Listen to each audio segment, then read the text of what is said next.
تو پھر اس کا مطلب یہ ہے کہ وہ شیطانی کردار ادا کر رہے ہیں۔ تو ایسے دوستوں کی پہچان ہمیں ہونی چاہیے۔ اور 8واں کام شیطان یہ کرتا ہے کہ وہ توبہ میں پھر تاخیر کروا دیتا ہے۔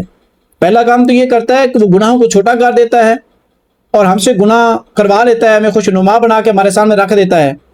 اور اگلا کام پھر یہ کرتا ہے کہ جب گناہ ہو جاتا ہے ہم سے تو پھر ہمیں توبہ نہیں کرنے دیتا، پھر کہتا ہے کہ بعد میں کر لیں گے، کہتا ہے ابھی جوانی ہے بعد میں توبہ کر لینا، حالانکہ کسی کو معلوم نہیں کہ موت کب آئے گی۔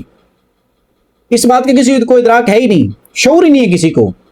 کوئی جتنا بھی عالم ہے وہ اس بات کے بارے میں نہیں جانتا کہ اس کی موت کب آنی ہے۔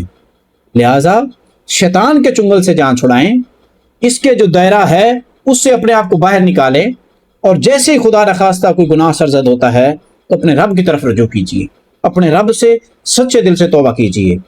شیطان سے بچنے کا جو صحیح طریقہ ہے وہ یہی ہے کہ نماز کی پابندی کریں، صبح شام جو ہے وہ دعائیں پڑھیں، معوذتین جو صورتیں ہیں وہ پڑھیں، تعوذ پڑھیں، زیادہ سے زیادہ پڑھیں، لا حول ولا قوہ یہ پڑھتے رہیں، اعوذ باللہ من الشیطان الرجیم یہ پڑھتے رہیں، نیک لوگوں کی صحبت اختیار کریں، اور جتنے بھی گناہ ہو جاتے ہیں چھوٹے ہوں یا بڑے ہوں ان کو کنسیڈر کیا جائے، اور ان کو کنسیڈر کر کے شرمندگی کا اظہار اپنے رب کے سامنے کیا جائے، اور اپنے رب سے توبہ استغفار جو ہے وہ کیا جائے۔ یاد رکھیں شیطان طاقت کے زور سے نہیں بلکہ دھوکے، وسوسوں اور غفلت کے ذریعے انسان کو گمراہ کرتا ہے۔ اگر ہم اللہ تعالیٰ کا ذکر، نماز، قرآن اور سنت رسول صلی اللہ علیہ وسلم کو مضبوطی سے تھام لیں تو شیطان ہمارے اوپر غالب نہیں آ سکتا۔ اللہ تعالیٰ ہمیں شیطان کے ہر فریب سے محفوظ فرمائے اور صراط مستقیم پر ثابت قدم رہنے کی توفیق عطا فرمائے، آمین یا رب العالمین۔ اگر ہمارا یہ پیغام آپ کو اچھا لگے تو دوسرے بھائیوں تک ضرور پہنچائیں تاکہ اس صدقہ جاریہ میں آپ بھی ہمارے ساتھ شامل ہو جائیں۔ والسلام علیکم ورحمۃ اللہ وبرکاتہ۔